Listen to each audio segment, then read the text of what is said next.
हम नूतन कन संपूर्ण मिथिलावासी के गोर लागे छी। एकटा मेहरबानी सुनबे छी, सुनू केहन लागे जरूर कहब।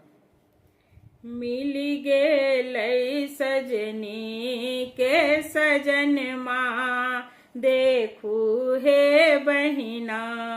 मिली गेलै सजनी के सजन माँ, देखियौन हे बहिना। घर घर में चर्चा सुनलौं, त्रिभुवन स्वामी के देखलौं। घर घर में चर्चा सुनलौं, त्रिभुवन स्वामी के देखलौं। हिनका ने माए बाप अपना, देखियौन हे बहिना। हिनका ने माए बाप अपना, देखियौन हे बहिना।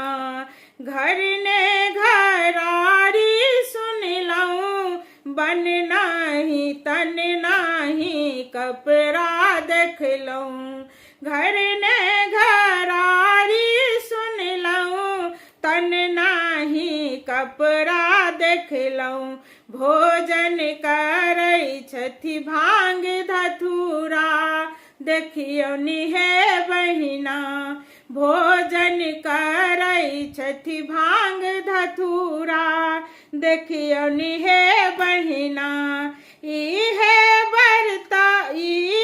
बरलाए ताप व्रत केलहुँ।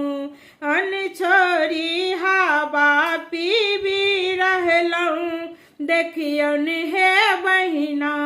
अन्न छोड़ी हवा पीबी रहलहुँ, देखियौन हे बहिना। मिल गेलै सजनी के सजन माँ, देखियौन हे बहिना।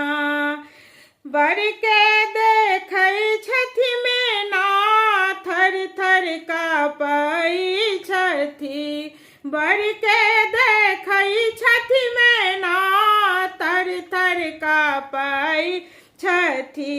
मैना आरती पटकी कऽ भगली भवन माँ, देखियौन हे बहिना।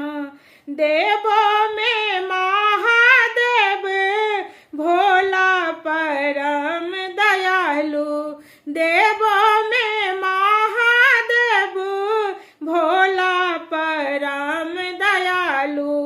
भोला निर्धन के औधर दानी, देखियौन हे बहिना। निर्धन के औधर दानी, देखियौन हे बहिना।